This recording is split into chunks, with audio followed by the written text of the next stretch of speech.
Please welcome Professor Brian Schmidt.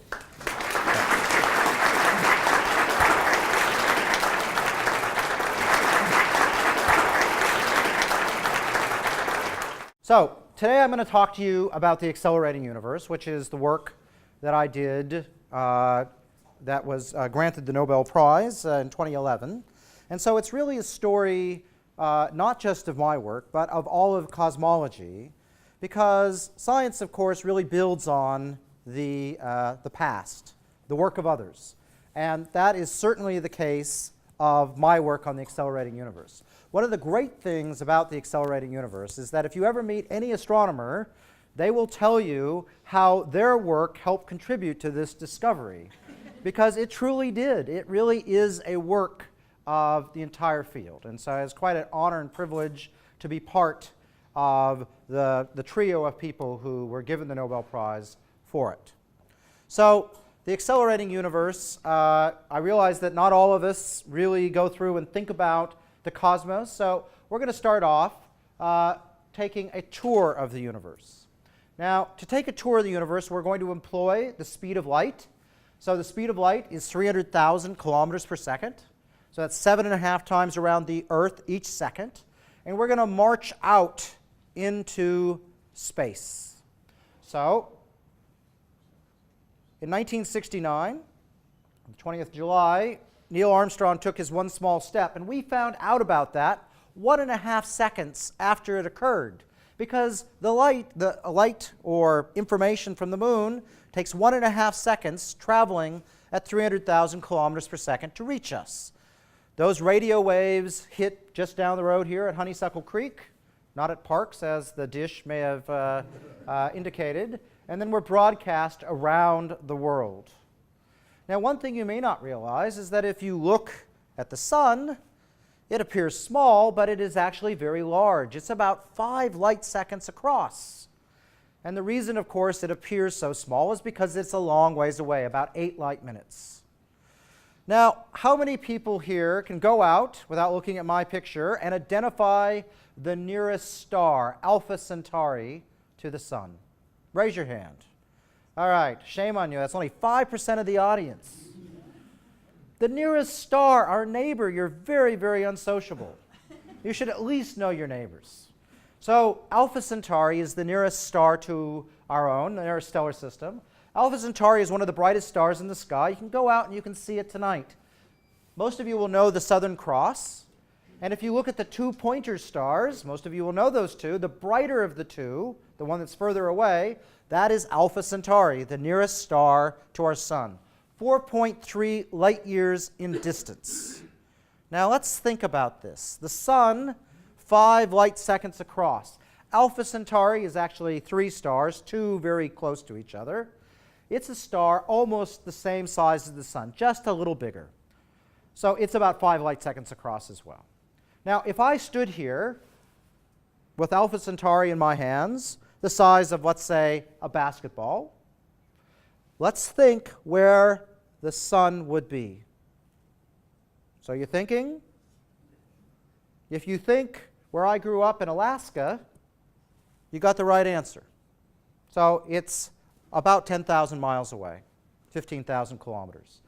The universe is a very big place when you think that you have a star and the next nearest star has all that empty space between it. And we live in the most exciting place in the universe, a galaxy. A galaxy, the Milky Way, 30,000 light years out from its center. A galaxy that contains 100 billion stars like our sun. 100 billion. Each, those little stars, 5 light seconds across, all that empty space in between. Now, we astronomers, when we look out further and further, well, what do we see? The first thing we see is something that everyone in this room should be able to go out and look at, because you live in Canberra, and Canberra has the virtue of actually having skies dark enough to see things. You would see the nearest galaxy to our own, the Large Magellanic Cloud. That is a galaxy which is a satellite of our Milky Way. It goes around the Milky Way about every billion years or so. It's a small galaxy. It's only 10 billion stars worth, but it's like a moon around our own Milky Way. There's also the Small Magellanic Cloud, which is about 1 billion stars worth of stuff. The first real galaxy of any size is Andromeda. The Andromeda spiral is not so easily seen here in Australia. You've got to go to the northern hemisphere to see it above the horizon at any distance. It's 2 million light years in distance. So light leaving there right now will reach us 2 million years later. It is, of course, the nearest star. We astronomers, what do? We go out and always ask the government for more money to build larger telescopes. And the government always reminds me that we seem to have very expensive toys, and we do. But I will remind you that our toys typically last 40 or 50 years, and we all share them. Astronomers are very good at playing together. And so everyone on the planet shares the telescopes together. So we like to work cooperatively to make these. If we take the deepest image we can of the sky with the Hubble Space Telescope, it looks like this. This is an image of 1/32 millionth of the nighttime sky. 32 millionth. We look back here 12 billion years into the past. So every little speck here, there are about 5,000 of them,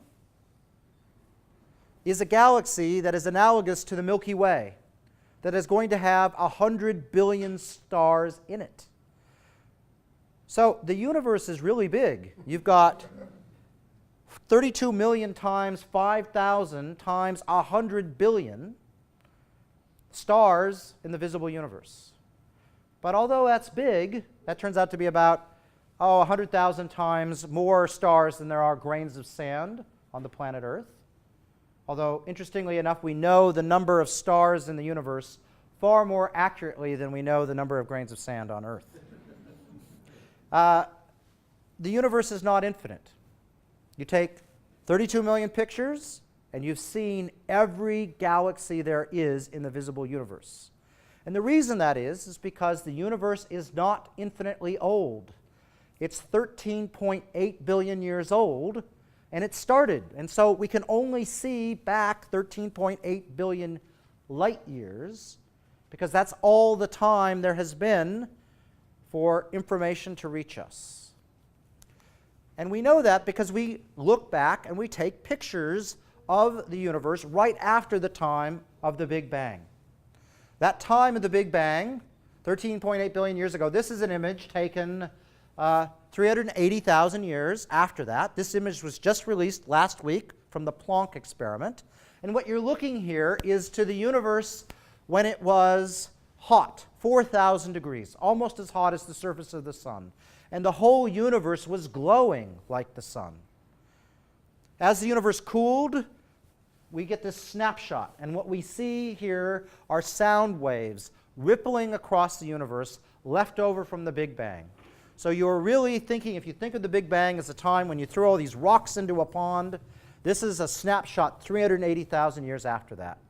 And it turns out the physics of those sound waves are things we understand very, very well, because it's physics we can reproduce more or less here on Earth. And so this is probably the best experiment that we have in astronomy. It allows us to measure things to incredible accuracy by astronomical standards, about 0.1%, which is not bad. And before that, well, we go back to the time of the Big Bang. All right, so that's our quick little excursion through the universe. Now let's try to deconstruct how we know some of that stuff. So I think the best way to do this is historically. If we look to the beginnings of cosmology, it starts when we were able to take the light of objects like the sun or the stars, spread them out into the colors of the rainbow, into what we call a spectrum. And when we do this, we realize that every type of material has a fingerprint of light, of color, which we can identify it. So for example, when they looked at the sun, they saw that it had hydrogen in it. They saw it had things like iron and scandium and tellurium and all sorts of other things. And they also had something that they had never seen before. So they named it helium. Helium was discovered on the sun by its fingerprint before it was discovered on Earth. So it's named after the Greek name for the sun. So we can do pretty amazing things. Wherever we can take a spectrum, we can see what something's made out of. Vesto Melvin Slifer, this man, is a hero to me because his family gave the University of Arizona money to endow a scholarship, which I received, and it helped me do my undergraduate studies in Tucson. I didn't know who Vesto Melvin Slifer was. It turns out he's one of the most important people to my further career, and I always feel people should know who he is, because he is really the guy who started the field I work on, observational cosmology.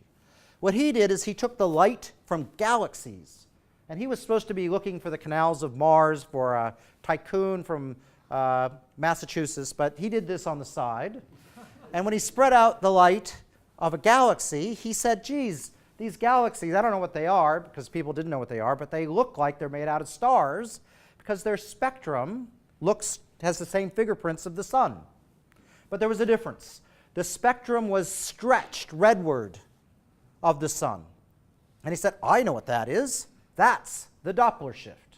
Now, the Doppler shift you may be familiar with if, for example, you're driving down the Tuggeranong Parkway a little faster than maybe you should, and a police car comes with its siren behind you, the Australian Federal Police, and as the car moves, if it's moving relative to the speed of sound, the waves are compressed on the front and stretched on the back. And that is caused by the relative motion of the car compared to the speed of sound. And when you compress sound waves, that raises the pitch, and when you stretch them, that lowers the pitch. Light, of course, is a wave. It's a little different than a sound wave, but it's still a wave, and the same thing happens. If a galaxy is moving towards you, at some fraction of the speed of light, then its light waves get compressed. That makes them bluer. If it's moving away from you, they get stretched. That makes them redder. So when Slifer saw that almost every single galaxy he looked at, like about 50, he saw all of them were stretched red, it indicated to him that every galaxy seemed to be moving away from us in the sky. Now, that was a conundrum in 1916, because since the time of Copernicus, we had adopted the Copernican philosophy, or the principle, which is that we should not be a special place in the universe. And suddenly it seemed like we were a special place in the universe, seemingly a very unpopular place, which everything was moving away from. So how was this resolved? Well, it was resolved by measuring distances. Measuring distances in astronomy is not straightforward. We cannot just put a ruler down to the nearest star or galaxy. Rather, we have to rely on how things appear. So things obviously appear fainter the further away they are. They also appear smaller. So we can use that as a principle to measure distances. All you have to do is go and find a candle on some distant planet, measure it, and you'll know how far away it is. Well, we of course cheat. We use stars as our candles, and that's what Hubble did in 1929. Now, Hubble had access to the largest telescope on the planet, and Hubble was at an institution in California which did not share their telescopes. So he was it. He was the only person working on this.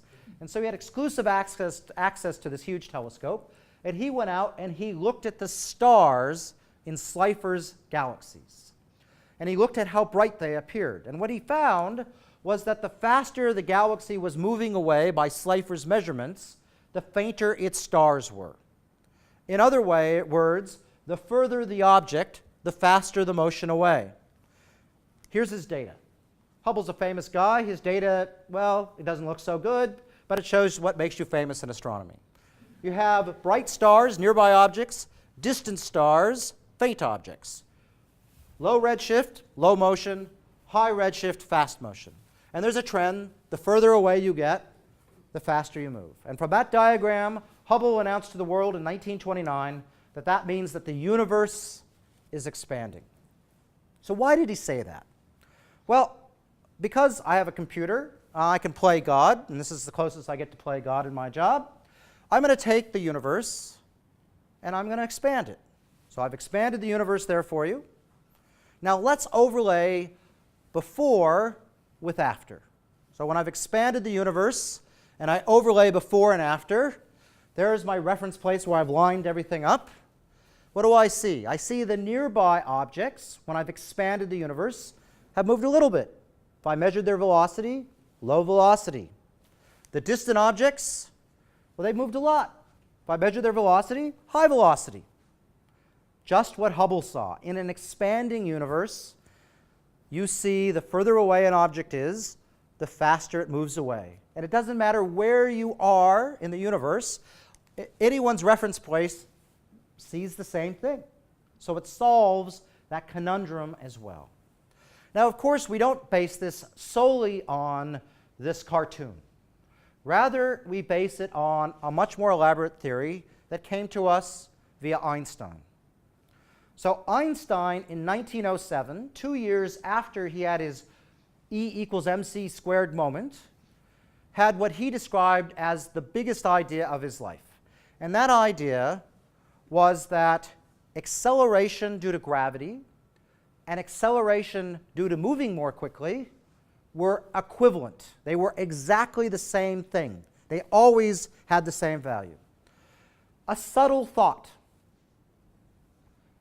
The thought, to put it in another way, is imagine you're in a box and you don't know if you're here on Earth being accelerated by 9.8 meters per second squared by the Earth's gravity, or you're in a rocket ship that is speeding up at 9.8 meters per second squared. His statement was that there was no physical means to differentiate those two. They were exactly the same. So it took Einstein 8.5 years of working on this and almost nothing else to figure out the answer to that small thought.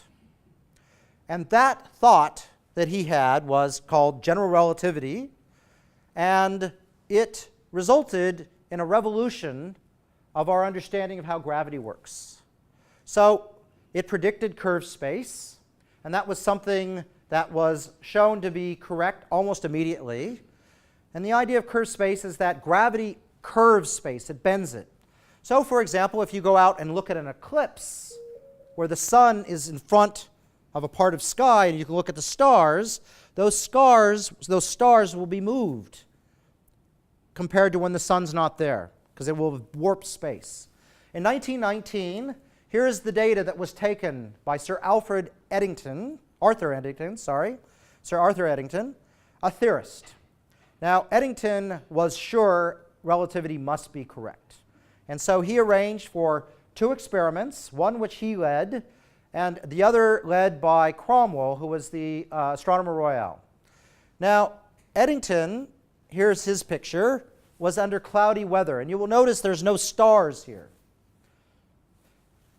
The observer, the astronomer royal, unfortunately has stars. He had clear weather, but you can see they look like little donuts because his telescope was out of focus.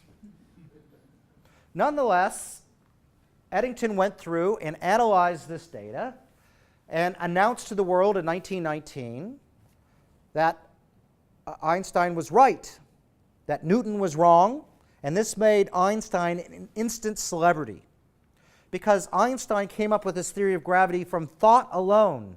He did not do it for any other reason other than this idea that acceleration was equivalent, independent of its situation. And that's one of the only times it's ever been done in science. We always talk about it, but Einstein's the man who did it. The only problem is that if you go and reanalyze that data, you find out that Eddington cooked the books. He didn't probably mean to. It's called confirmation bias or whatever. But that data was not sufficient to make that claim. Rather, the data that really came about was taken here in Australia. And it was taken here in 1922 by 2 American astronomers in the Western Australia desert during an eclipse. So this curved space was remarkable. It makes the mathematics of general relativity very complicated. But it allowed Einstein to do something that Newton was never able to do with his version of gravity. Is imagine you have a universe that goes on without end. How does gravity work? Newton literally drove himself mad trying to figure that out. And there is no solution. There actually is a solution in Newton's gravity for that, which is that the universe has absolutely nothing in it. That is the only solution. As soon as you put anything in the universe, then it doesn't work. So, what did Einstein find? Well, he went out and he did cosmology. And when he did his solutions, he was startled by the answer. He did this in 1917. What he found is the only solutions that worked was that the universe itself had to be expanding or contracting. Now, this was 12 years before Hubble made his discovery. And so Einstein had no idea. He looked around and said, the universe is not expanding or contracting. So he did what any good theorist does when their theory does not match the observations. Didn't give up in despair. Rather, he added a fudge factor. And that fudge factor he called the cosmological constant. And what he was able to add, he looked at his equations and he said, if space itself has energy, so the fabric of space has energy, it's not truly empty, my equations say that that energy will make gravity push rather than pull. So what I can do is I can add this energy to space, and I can counteract the gravity that everything has that's pulling on everything else. And I can balance the universe out. So, of course, 12 years later, when it was realized the universe really was expanding, turns out mathematically it didn't work either. It turns out that the universe was going to expand or contract even if you did have this stuff in it, because it's unstable. A microscopic bump will set the universe in motion. He called this his greatest blunder. So Einstein's view of the universe is a little different than Slipher's. When you look at a distant object, you're looking into the past, but the light, as it travels through the universe, is being stretched by the expansion of space, rather than the object moving away from you. So it's a subtle difference. It's not a true Doppler shift. It's not due to motion. It's due to space being created between two objects. And it ends up looking almost exactly the same, but it is a subtle difference of interpretation. So light is stretched as the universe expands, and the longer it's been traveling through the universe, the more space is expanded, and the more the object is redshifted. That's what Einstein's version of things work. And so through this, we can go through and we can predict all sorts of things. So one of the things you can think about is imagine you live in an expanding universe. Well, here's my expanding universe. Let's run it in reverse. What happens? Things get closer, closer and closer until everything in the universe is on top of everything else. If the universe is expanding, the most obvious thing is that if you run it in reverse, there's going to be a time when everything's on top of everything else. It's almost unescapable. The way to get out of this, which was the other theory back a long time ago, was the idea that matter and stars were literally being created out of space as it expanded. Now, it turns out in 1964, we realized that we saw this afterglow of the Big Bang, that it started all making sense, that this had to be the way the universe was. But it's kind of obvious that something like that would have occurred. Now let's think what this means. Let's go through and graph what the universe is doing back in time. So imagine I have two galaxies right now, separated by some distance. I run the universe in reverse. This dotted line is the trajectory of the universe, and the steepness of that line tells you the expansion rate of the universe right now, right? So if the universe is expanding more quickly, that line is steeper, and you will see that at some point the objects are on top of each other. That is the time of the Big Bang. So if you measure how fast the universe is expanding, it tells you how old the universe is. Well, when I went to Harvard from the University of Arizona, the age of the universe had been a big problem for astronomy for many decades. So being young, brash, I said, that's what I want to work on. I will solve this. So here I am, 3 years, 11 months, and 4 days after I started at Harvard, showing my PhD supervisor my answer, the answer of how fast the universe is expanding. And the answer I got, well, the universe is about 14 billion years old. Now, I should say that I was part of a much larger discussion on this, which involved using the Hubble Space Telescope. And the person who brought me to Australia, Professor Jeremy Mould, the director of Mount Stromlo, when I got here, was the person who helped lead the Hubble Space Telescope to provide what was the definitive measurement of this. And so the good news is we agreed within a couple percent, and so I got to keep my thesis and my job. So the problem with what I just showed you is that in this diagram, that line is straight. But I've already sort of hinted to you that gravity is going to pull on the universe and slow it down over time, making that line curved. So the universe should be expanding faster in the past and slow down over time. That would make the universe younger than my 14 billion years. For a perfectly reasonable amount of material, the universe might only be 10 billion years old. And that would be a problem because we're pretty sure there are stars that are at least 12 billion years old. And we astronomers aren't too fussy, but we do like the universe to be older than the stuff in it. So, the slowing down by gravity is an important thing to realize how old the universe is. But it has quite profound consequences for the future of the universe. Imagine a universe which isn't slowing down. It has very little gravity in it. It gets bigger and bigger and bigger over time. It goes on to infinity without end. It has no end. On the other hand, if a universe has a lot of stuff in it, so much so that the universe eventually stops, that's analogous to me taking a ball and throwing it up in the air, and Earth's gravity overcomes my throw and brings the ball back to Earth, as opposed to me having a very good arm, throwing the ball up through the atmosphere at greater than the escape velocity and magically getting rid of the atmosphere here, and having the ball keep on going forever, which is sort of the first case. So a universe that has a lot of gravity, enough to slow the universe down, the universe will reach a maximum size and then start going in reverse. It will start collapsing. And so while both these universes begin with a Big Bang, the second one ends with a Gnab-Gib. That's the Big Bang backwards. So let's do a little review here. The slowing down of the universe affects how old we think the universe is. It tells us the ultimate fate of the universe. And it turns out it tells us the shape and weight of the universe. So remember, the universe can be curved. And so stuff in the universe causes gravity to curve the universe. The more stuff you have, the more it curves onto itself. Such that if you have a very heavy universe, one that will eventually end, and it's finite in time, it is also finite in space. It wraps around itself in 4 dimensions. That 4th dimension is related to time. It is very difficult to visualize. I always say that I have never met a sane person who can visualize 4 dimensions, and you don't want to be one of the people who can. This is a universe that when I start here, I head out. Given enough time, I'll eventually end up where I started.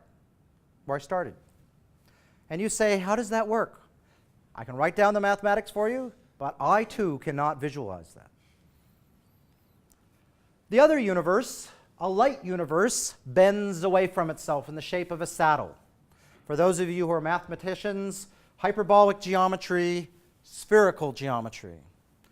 If you want to think a little differently what that means, triangles on this universe add up to more than 180 degrees, just like a triangle does here on Earth.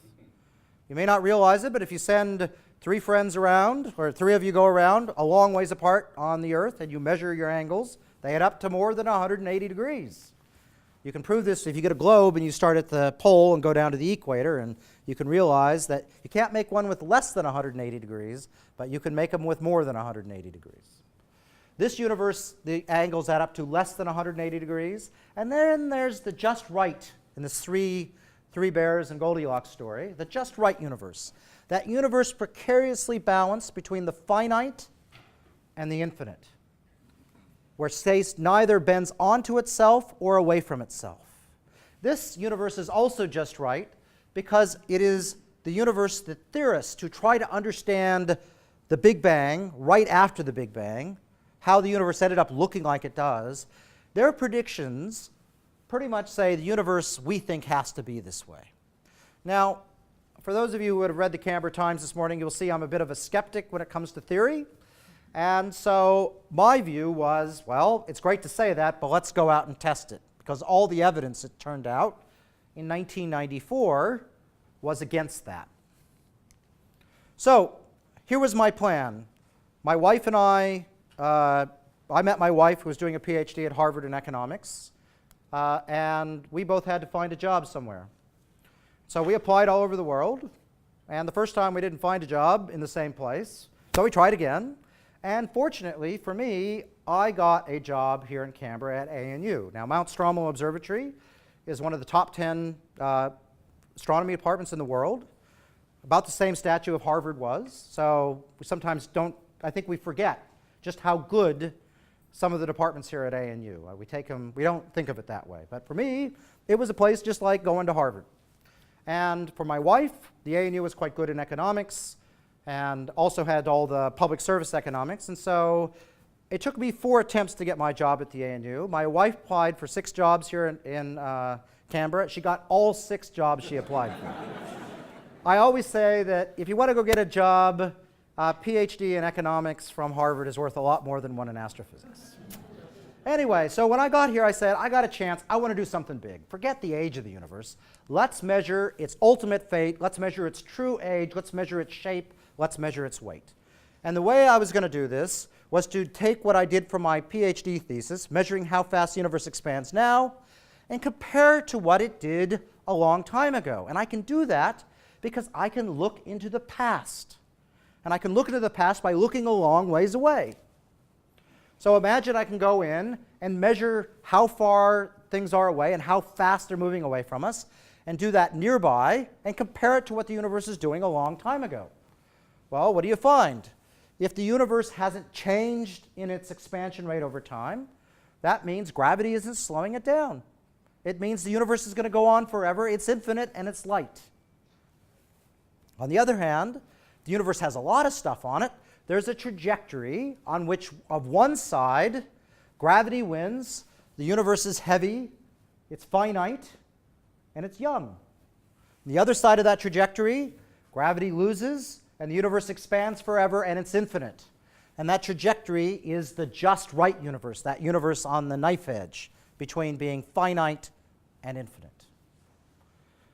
So how are we going to do this? Well, it turns out if you want to look, and I need to look billions of years in the past to do this, I need something really, really bright. And the thing that nature gave us, it turns out, was called a type 1a supernova. A type 1a supernova, to understand them, let's look at the life of a star like the Sun.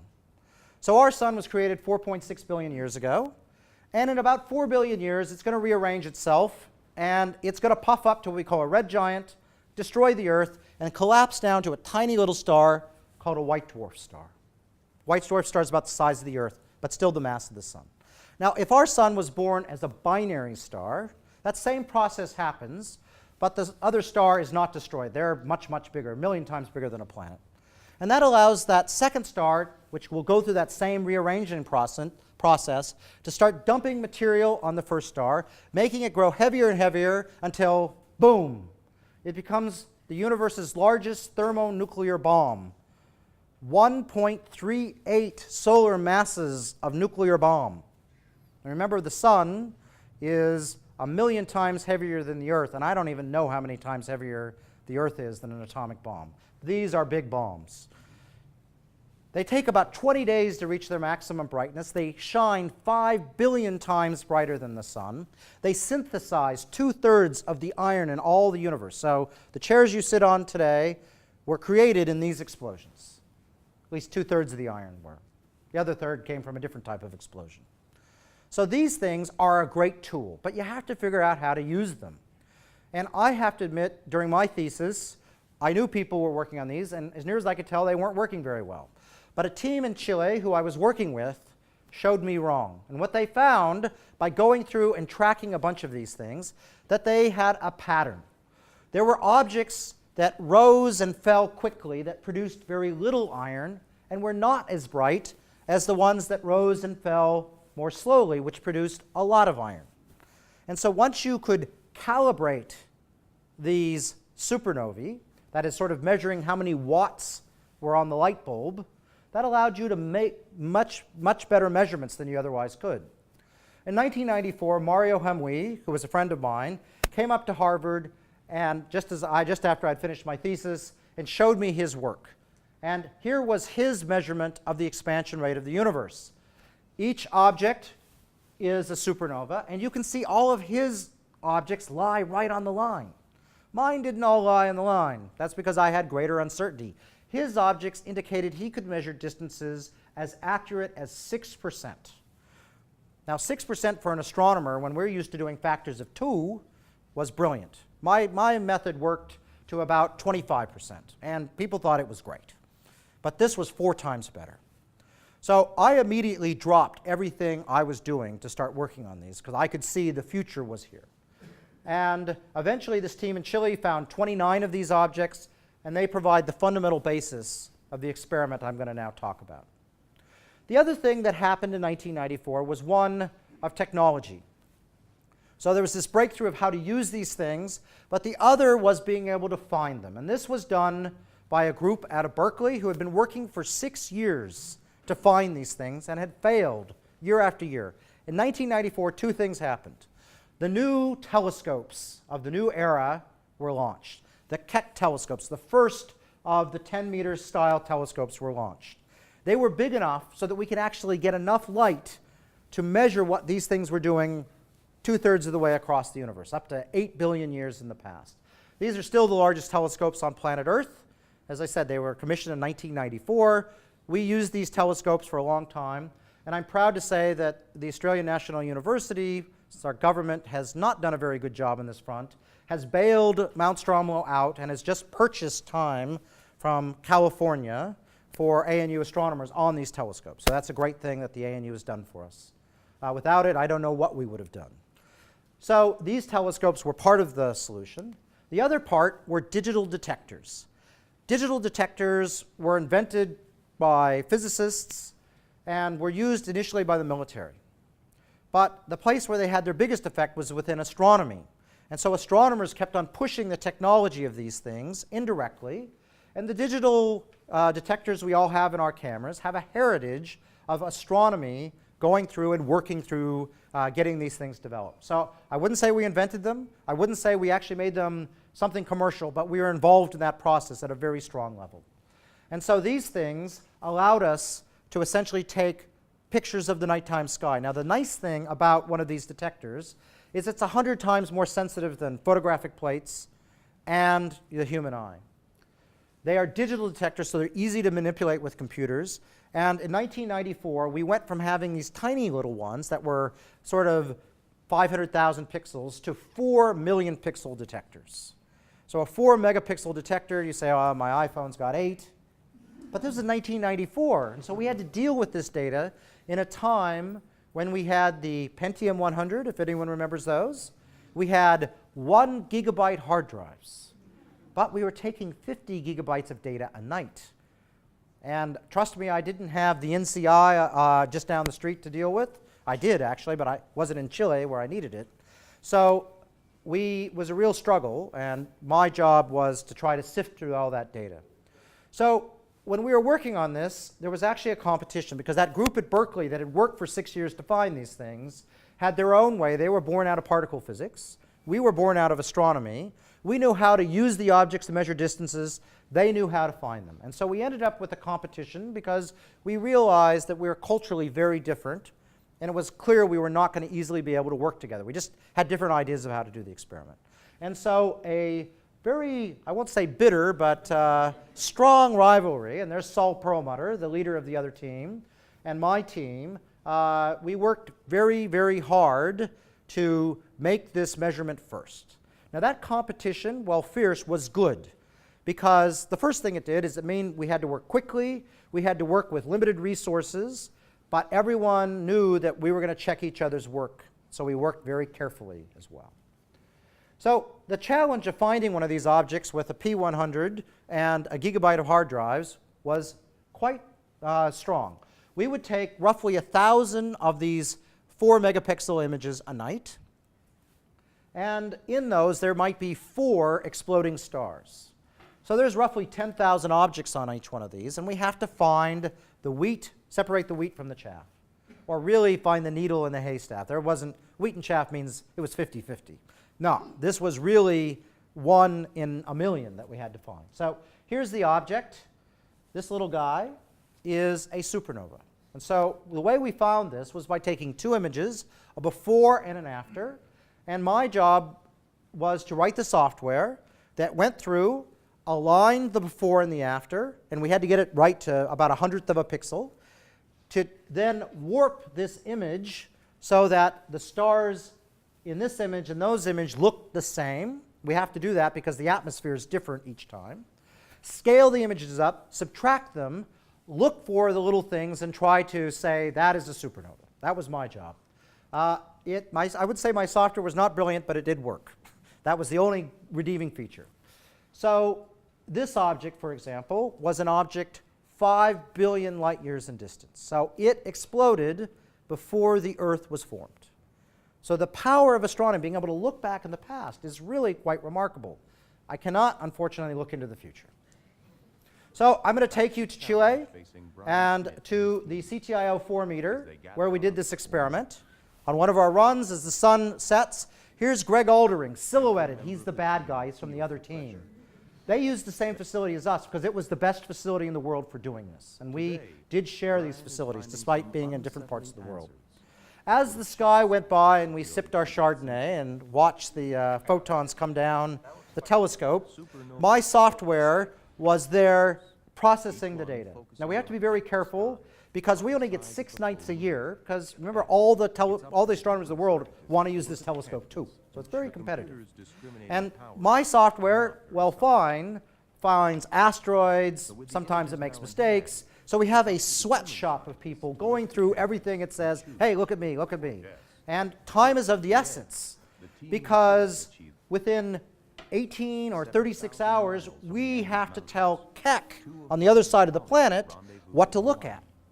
And so it was incredibly intense experience. Here, Keck, we have Alex Filipenko and Adam Rees on the telescope, ready to take a spectrum of it. And who's there? Saul Perlmutter, because of course he's using that telescope too.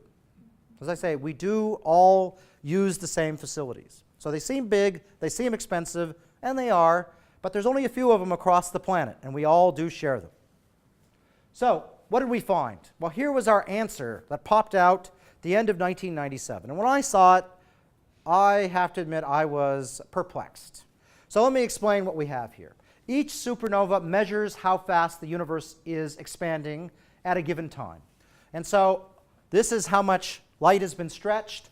This is how old the universe was. Now, each object has uncertainty because, of course, they don't make measurements with infinite accuracy. And these error bars represent what we call 1 standard deviation, or 68%. So 2 out of 3 times the correct answer lies within that error bar. So in order to interpret this, you sort of have to make an average in your mind. So let's just draw a circle around those nearby ones. And I can't tell what part of the diagram they lie in because the uncertainty is larger than the difference between there and there. That's why we had to go and look into the past. Let's do a circle here.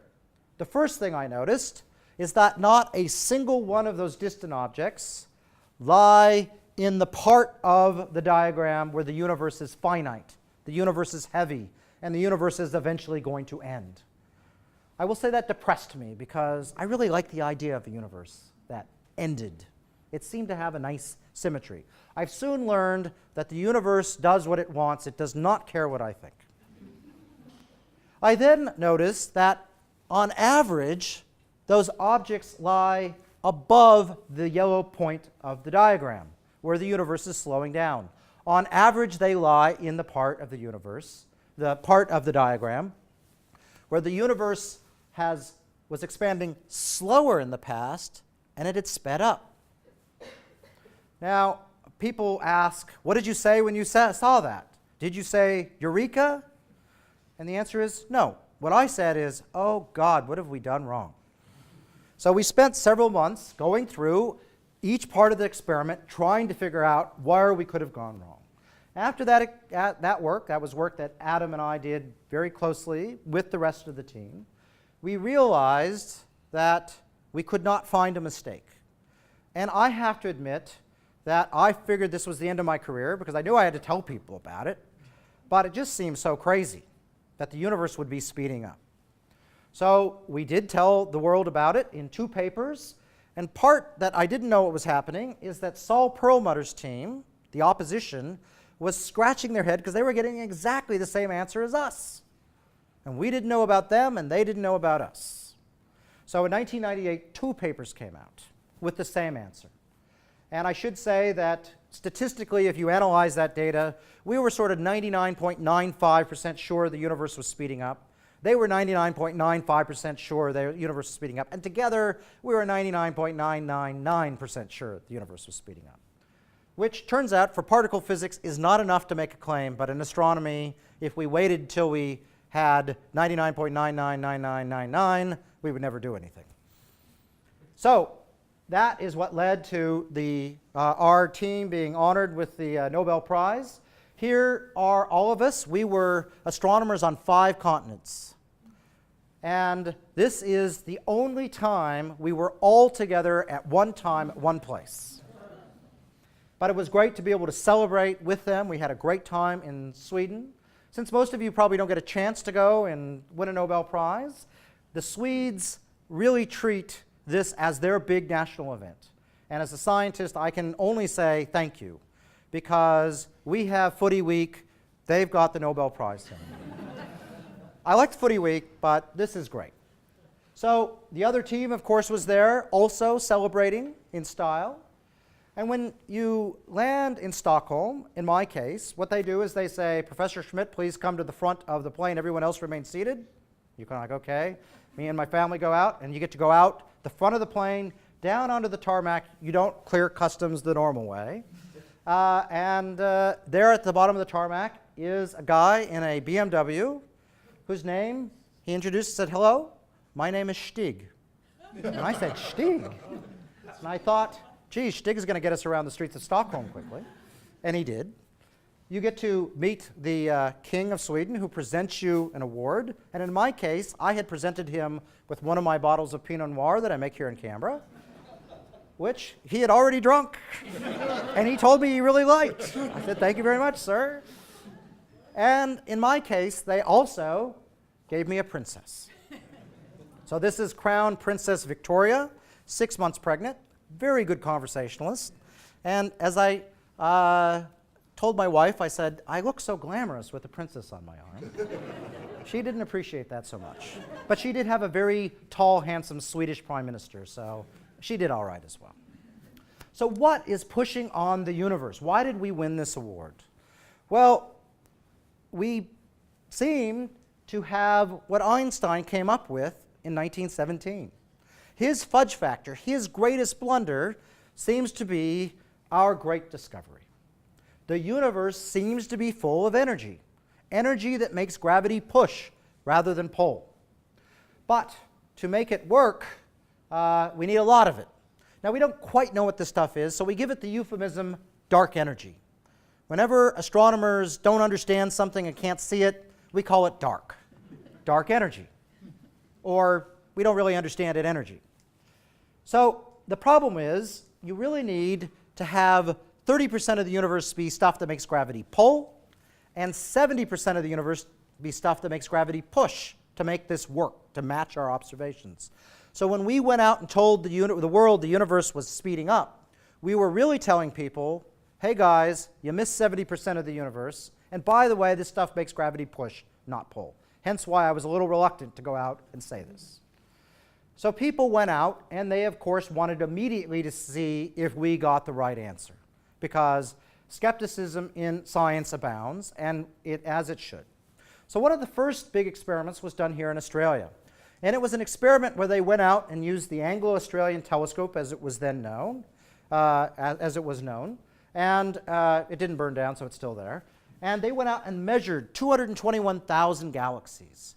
And what you can see, if you measure the distance or the redshift as they did, and plot them, they make a foam across the universe. And that foam is because the universe started off very smooth and gravity collapsed things down into this foam.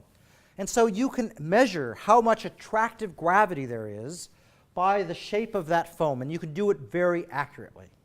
And when they did that work, they found out that the amount of pulling gravity in the universe was 30% of the amount of stuff to make the universe just right, to make the universe flat, as we say, just right. That's how we measure how much stuff there is in the universe, relative to the amount of stuff to make the universe just right. So we're 30% of the way there. Now this did relate to a problem that we've known about for many, many times before. That was still 5 times more gravity than there are atoms in the universe, which we could go out and count. And so that leads to our second euphemism, dark matter, or we don't really understand matter. We can see its effect, but we can't actually see it. So what is dark matter? Well, I don't really know, but our best guess is that it's some undiscovered particle, like a neutrino, which can pass right through the Earth. So a neutrino can pass right through the Earth, and as such, it's really hard to detect. It was one of the last particles to be discovered. We think this may be a heavier particle that can pass right through the Earth. And it's almost impossible to detect because it never interacts with anything. And so we only see things through their interactions. So my hope is in my lifetime we will discover this. But we'll see. The other experiment was with the sound waves of matter splashing across the universe. Now sound has a speed, which we understand very, very accurately. And so these bumps that you see across the universe have a maximum size, which is the speed of sound times the age of the universe, times how much the universe expands. And so you can go out and you essentially have a little ruler to go out and make a very precise measurement of how far away this really is. That tells you all sorts of things about the universe. One of the things that it tells you is, it turns out, it tells you the shape of the universe. When you look at an object in curved space, it's distorted by the curvature of space. So for example, the red line and the yellow line here look the same size from Earth. They have the same angle, so they appear the same size. Yet in the curved, closed universe, the ruler is much smaller than in the flat universe. In other words, if you think of it this way, if that didn't make sense to you, it's like looking in a curved mirror. And if you have a rear view mirror that's curved, objects in the mirror appear closer than they really are.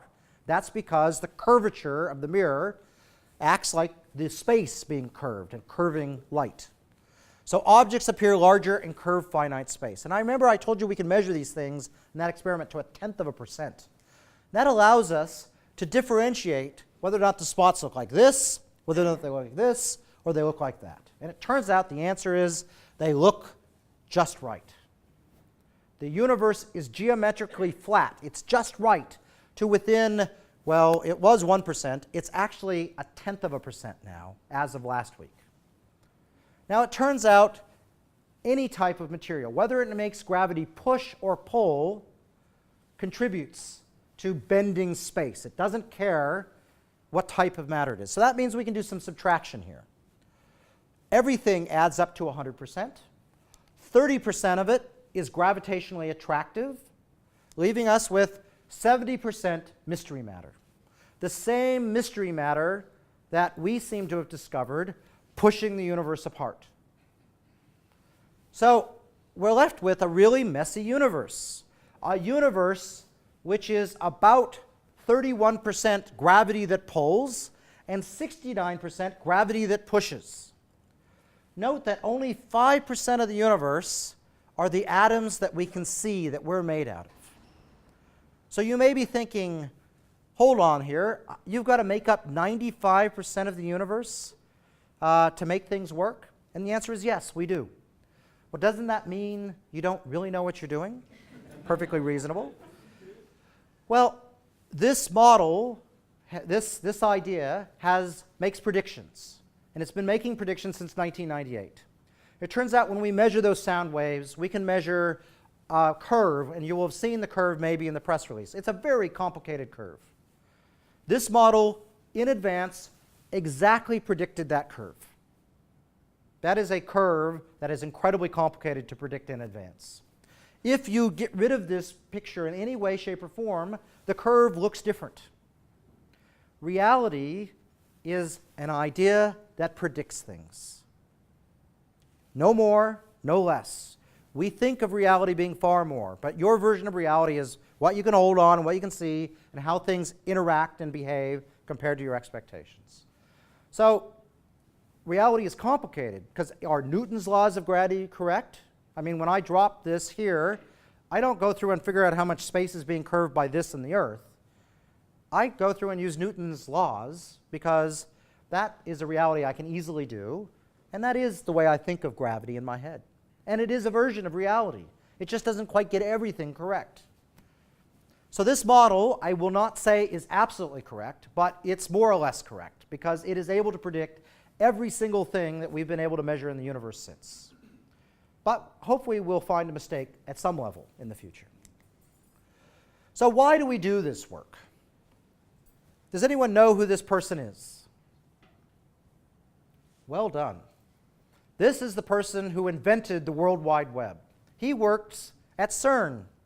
And in the process of trying to understand these crazy things I work on, he invented what is the most valuable thing that has been done in the last 50 years by humanity. Here in Australia, this person, John O'Sullivan, did not find evaporating black holes predicted by Stephen Hawking. But in the process, he learned how to combine radio waves that were bouncing around the galaxy. And when he came back to Australia, he said, talking to one of his colleagues, "You have a problem with wireless internet bouncing around? I can fix that." And he did. And he invented Wi-Fi, which made him a very rich person and is one of Australia's most valuable patents. So this stuff we work on is valuable. We can't predict what we do in advance, but it is useful. And so ultimately people say, why do we do astronomy? Well, we do it because it's interesting. But the reason we spend as much money on it as we do is because it actually is valuable. But you just can't predict what you get in advance. And that is the beauty of it, is because it invents new things. It doesn't just improve on old things. So what's the future of the universe? Well, we have a universe full of dark matter, but as the universe gets bigger and bigger, the density of dark matter becomes less and less, so it becomes less and less able to pull on the universe. It has dark energy in it, but dark energy is part of space itself. As the universe expands, it becomes bigger. This dark energy is part of space, and so its effect doesn't diminish over time. So the universe becomes more and more overwhelmed by dark energy. Indeed, there's a battle for domination of the universe of dark energy versus dark matter, and dark energy is won. The future of the universe is this dark energy. Because the more space expands, the more dark energy there is, the more it can push on itself, making more space, making more dark energy, which can push even harder, and you get a runaway. So, in the future, the creation of space between objects is going to happen even more quickly than light itself can travel through that expanding space. That is, the galaxies I showed you in the distant universe, the light they emit now, which will be stranded in the expansion of space. As the light comes towards us, it's traveling through space, space is expanding, it gets stranded in the space and will never reach us in the future. Does that mean we're going to be expanding? I certainly have been expanding since the Nobel Prize, but that's something completely different. We are not expanding, and the reason is that this is the density of dark energy in the universe, a very, very small number. This is the density of the Earth, a very large number, 30 orders of magnitude larger. This part of the universe quit expanding 13.7 billion years ago. We were a dense part of the universe that collapsed down to form a galaxy. Our part of the universe quit expanding, collapsed down, formed us. So we're not expanding. It's only the space between us and other galaxies. The other galaxies are not expanding either. It's the space between us that is expanding. So in the distant future, we're going to look out into quite an interesting time. The nearest galaxies to our own are gravitationally bound. They're the few things in the universe coming towards us in the sky. So Andromeda, for example, is a galaxy which is attracted to us, and we're going to have a collision in 3.5 billion years. It's not a train wreck, because remember all that space between stars. It's just like a swarm of bees coming together.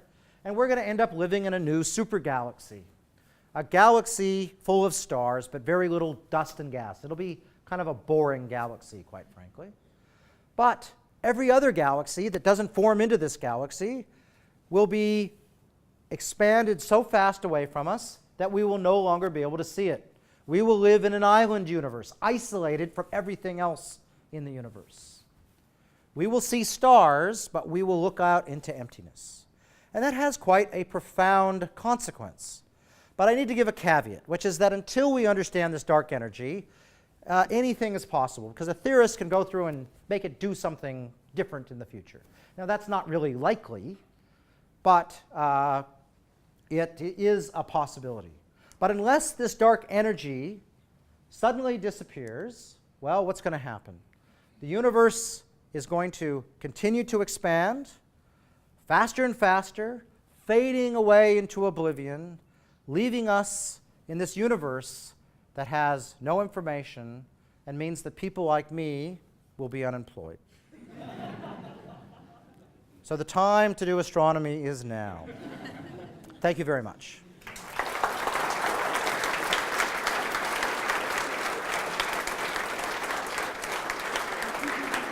Thank you very much.